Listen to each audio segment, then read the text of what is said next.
लहानपणी आम्हा तिघाही भावांची इच्छा होती आम्हाला एक बहीण असावी। दादाच्या लग्नानंतर नर्मदा वहिनी मला आणि परशुला ओवाळायची। ती नसतानाची ही पहिली दिवाळी। एकटे झालात, आई नाही आली? ती नाही आली, पण जावई बापूंसाठी आवडतात म्हणून बेसनाचे लाडू पाठवले आहेत। यापुढे हा सगळा व्यवहार बघण्याची जबाबदारी मी माझ्यावर घेतली आहे। तुम्ही माझ्यापासून काही लपवताय का? तुमच्यासाठी आणू का एखादा छानसा लाडू? नको, एक भारी लाडू घेऊन ये। आता आणते।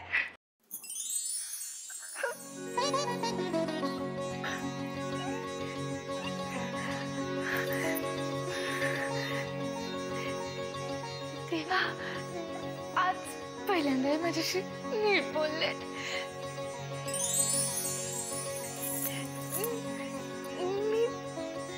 मी तुला पण एक लाडू दे।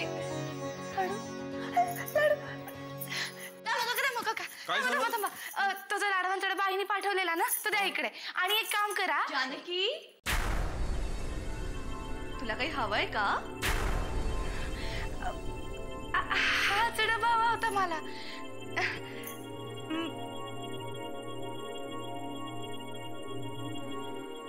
आईने यांच्यासाठी लाडू पाठवले। अगं, पण तुझे हे म्हणजे कोणी साधे सुधे नाही आहेत। म्हणजे दामू, तू हिला काही सांगितलं नाहीस का? हे बघ दामू, निदान तुला तरी हे कळायला हवं होतं। इतकी वर्ष इथे काम करतोयस ना?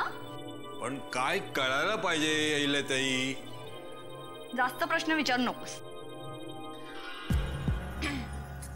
कसं आहे ना जानकी, भाऊजी जरी तुझे हे असले तरी ते खूप मोठे राजकारणी आहेत।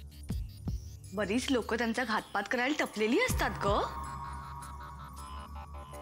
पण ते लाडू, अगं तेच सांगते ना मी तुला।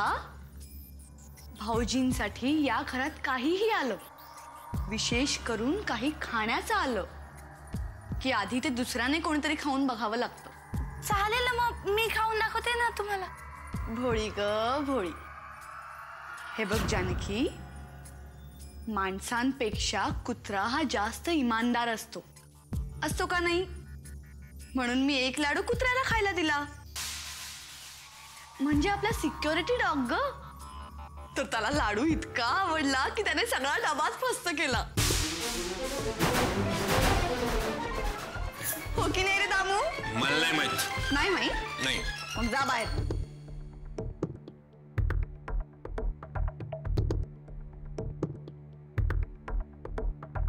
नाही माहित। आई यांच्यासाठी पाठवले होते लाडू। अगं ठीक आहे ना, मग कोणीतरी खाल्ले ना, मग झालं। धर हा डबा, धर धर।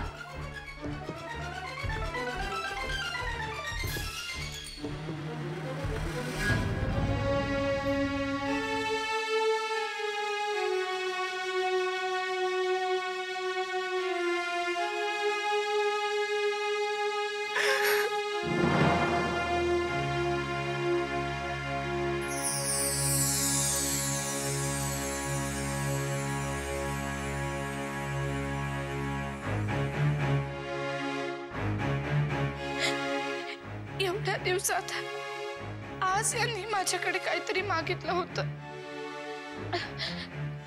पहिल्यांदाच।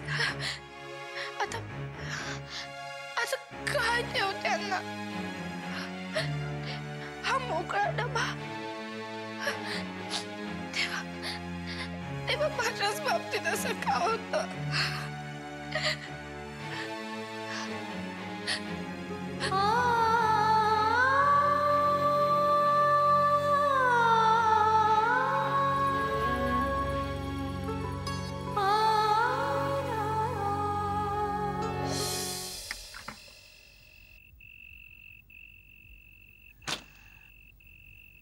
वाकनीस,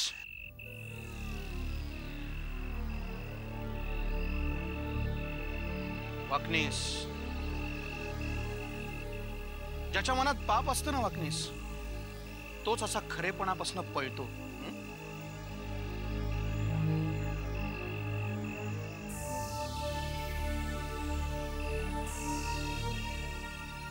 वामनराव, खरेपणापासून पळण्याची मला गरज नाहीये, कारण मी काही चुकीचं वागलोच नाही. वाकणीस तुम्ही राजांच्या बाबतीत जे काही वागलात ते सगळं वागणं तुमचं माझ्या दादाच्या निष्ठेपोटी होतं असं समजून मी एक वेळ तुम्हाला माफही केलं असतं. धन्यवाद. आमचं नशीब म्हणायचं. उशिरा का होईना तुम्हाला आमची निष्ठा दिसली. नाही, आणि त्या आंधळ्या निष्ठेपोटी तुम्ही त्या बिचाऱ्या राजनला तुरुंगात टाकलत ना, यासाठी मी तुम्हाला कधीही माफ करणार नाही.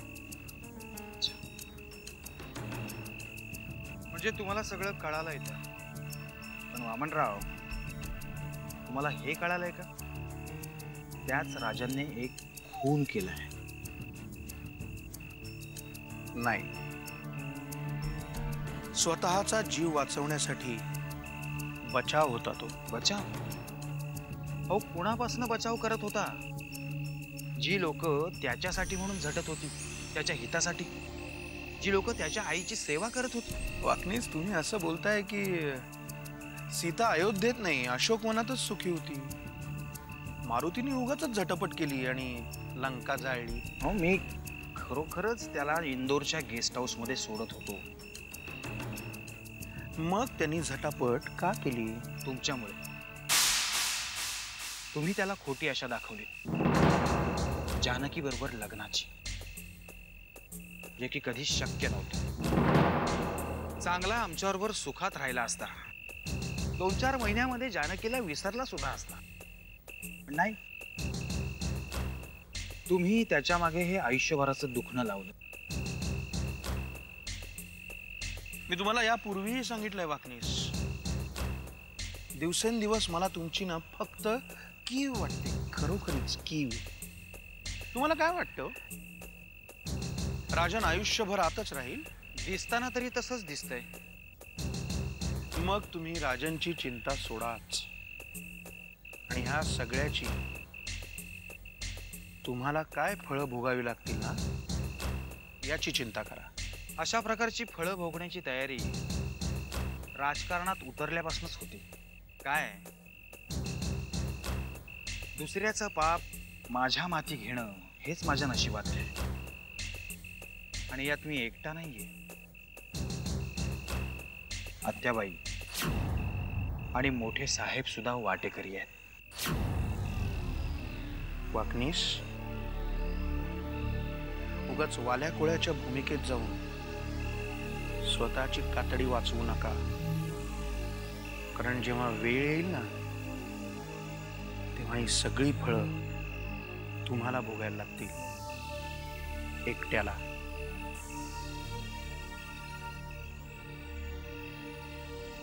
बघूया.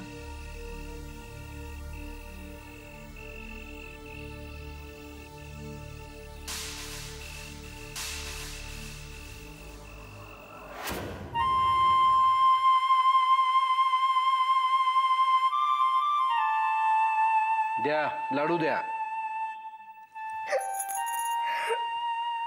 तर रडायला काय झालं? लाडू आणायला गेली होतीस ना?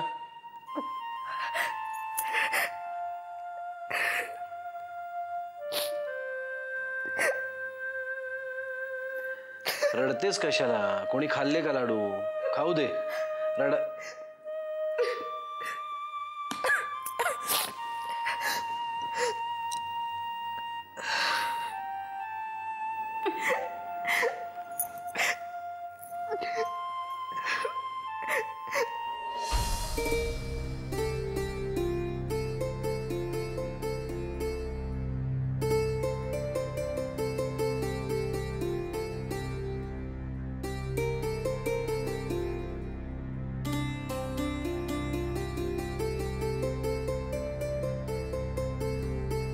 शांत हो,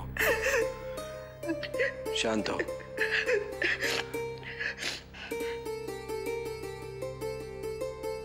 आणि रडणं बंद करा दे.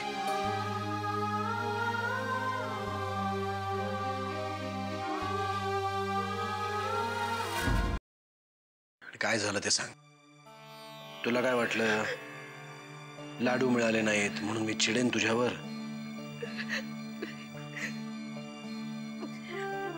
आईनी तुमच्यासाठी लाडू पाठवले होते. ते कळलं मला. मग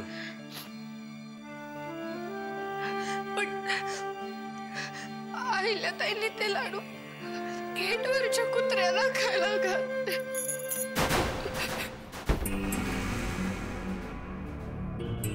काय काय म्हणालीस? तुम्हाला देण्याच्या आधी त्याच्यात विष वगैरे काही घातलं नाही ना ते पण.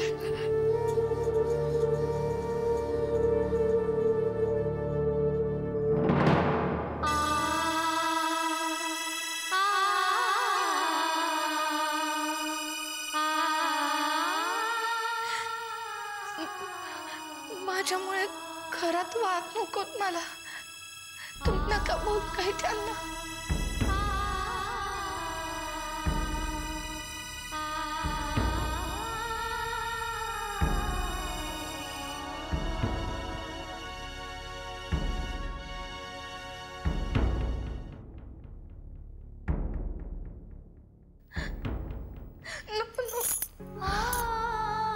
थांब, इथेच थांब.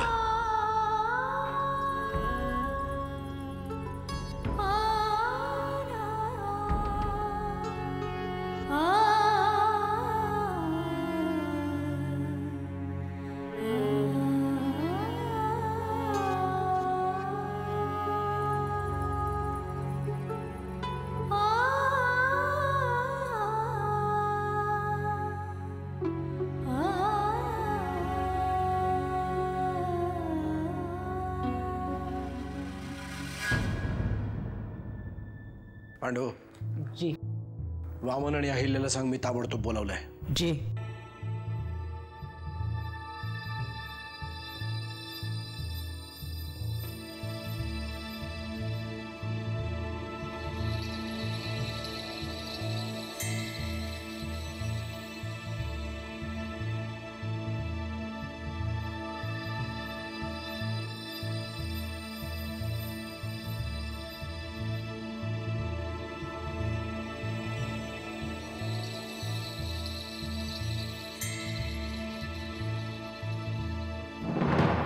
वामनला बोलवायला काय वेगळी माणसं पाठवायची काय?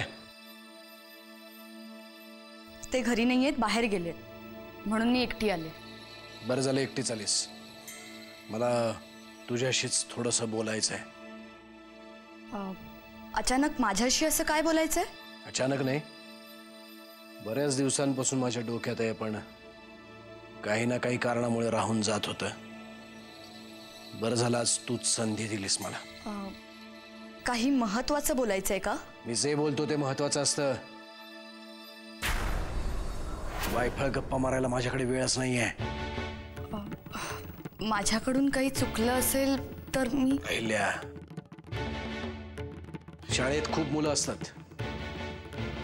त्यातली कुठली मुलं मस्तीखोर आहेत आणि कुठली मुलं अभ्यासू आहेत हे हेडमास्तरांना चांगलंच माहीत असतं. तरीही ते त्यांच्या छोट्या मोठ्या बदमाशांकडे दुर्लक्ष करतात, कारण त्यांना खात्री असते कधी ना कधी ती मुलं सुधारतील. त्यातली जी सुधारत नाहीत त्यांच्याकडे काना डोळा करून चालत नाही. वामनच्या कायद्याच्या भाषेत सांगायचं तर cross negligence is equal to intentional wrong. म्हणजे अति निष्काळजीपणा हा ठरवून गेलेल्या गुन्ह्या इतकाच मोठा असतो. तुम्ही काय बोलताय मला खरंच काहीच कळत नाहीये. मला काय म्हणायचंय हे तुला चांगलंच कळलंय. आणि यातला हेडमास्तर कोण आणि विद्यार्थी कोण हे तू ओळखलं असेलच. फक्त माझी एवढीच इच्छा आहे की त्या विद्यार्थ्याने वेळीच सुधारावं, नाहीतर त्याला शाळेतून हाकलून द्यावं लागेल. तू खूप हुशार आहेस, त्यामुळे या उदाहरणाची जास्त उकल करून सांगत नाही. Good night.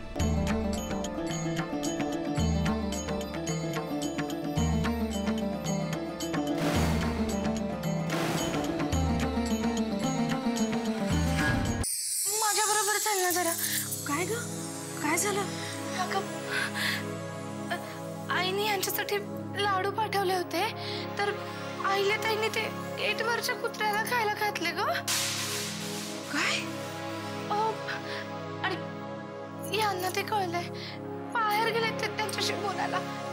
तू चल ना, त्यांना थांबव ना, त्यांना काहीतरी सांग ना. कोण? मी? भेडीस का? मी तर मानवर करूनही बघत नाही त्यांच्याकडे. मी कसं काय समजावून सांगू?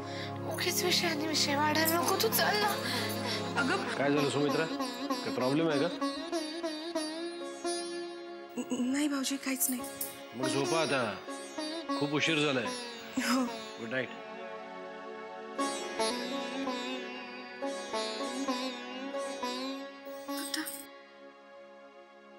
घाबरू नकोस, काही झालेलं नाही. जा, जाऊन जाऊ. कशावरून? भाऊजी अहिल्याताईंना काही बोलले असते ना तर अहिल्याताईंच्या खोलीतून आदळआपट करण्याचे आवाज आले असते. हे बघ, तू मनाला काही लावून घेऊ नकोस.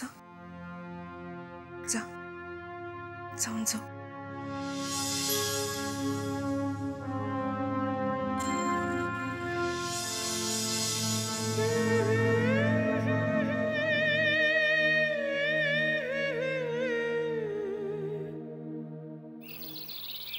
रखमे, आपली पोरगी सुखात नव्हते बघ.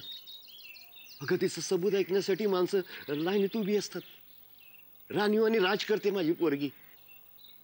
अगं रखमे, मी मुंबईहून इथपर्यंत आलो ना तर लाल डब्याच्या एसटीतून नाही, आलिशान गाडी आली दारापर्यंत. समद्या गावाचं डोळस फिरलं बघ. राजन कुठं आहे? काय राजन राजन लावलंय? पुरीच्या सुखाचं काय आहे का नाही तुला? काल गंगा सांगत होती त्या लोकांनी राजनला जेलात टाकलं. त्या गंगाला कोणी सांगितलं? हे बघ, राजन आहे तिथं सुखात आहे. ती गंगा उगीच कालवा करते. एकुलता एक लेख आहे तिचा. त्याचा कुठं पत्त्या नाही, तिच्या जीवाला लागणारच ना. रखमे, ती गंगा नजर लावते माझ्या पोरीच्या सुखी संसाराला. हे समद पांडुरंग बघतोय, लक्षात ठेवा.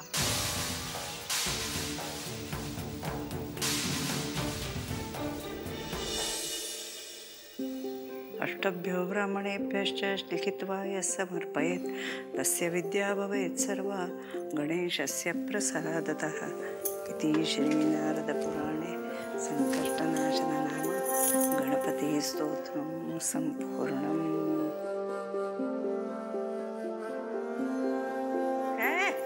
आज अगदी खुशीत दिसतंय. हा, मी सांगितलं तसं डोकं चेपलंस त्याचं? नाही, अजून पाय पण नाही चेपलेत मी. मग एवढी खुश काय आहेस? काल साहेब माझ्याशी बोलले. म्हणजे तसं रोजच बोलतात, पण रोज म्हणजे कशाला आलीस, काय काम आहे, हे आणून दे, ते आणून दे, बाहेर जा, एवढंच बोलतात. पण काल काय काय बोलला? काय? आईने बेसनाच्या लाडवांचा डबा पाठवला होता त्यांच्यासाठी. हो बाई, बेसनाचे लाडू तर फार आवडतात त्याला. भरवलास त्याला? नाही, म्हणजे मी त्यांच्यासाठी लाडू आणायला म्हणून गेले तर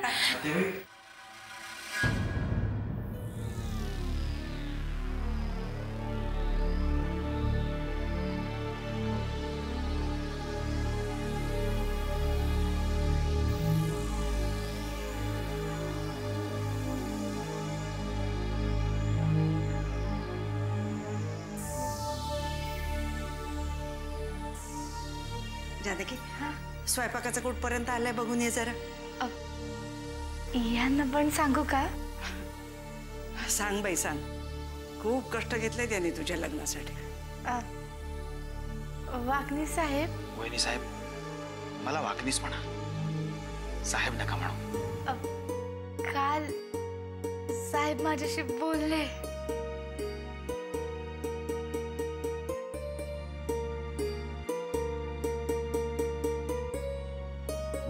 काय बातमी आणलीत? राजन जेलमध्ये हे वामनरावांना कळालंय आणि मला पक्की खात्री आहे की ते त्याला जामिनावर सोडवणार. मग आता काय करायचंय? राजनचा सोक्षमोक्ष लावायचा.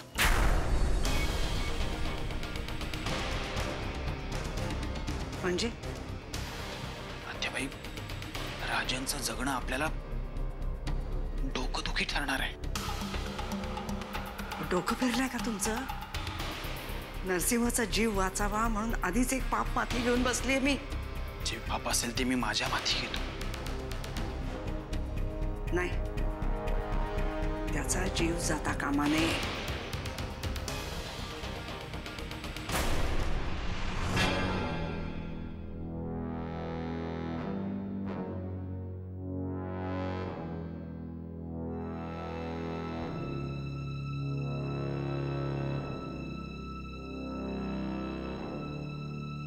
देवा,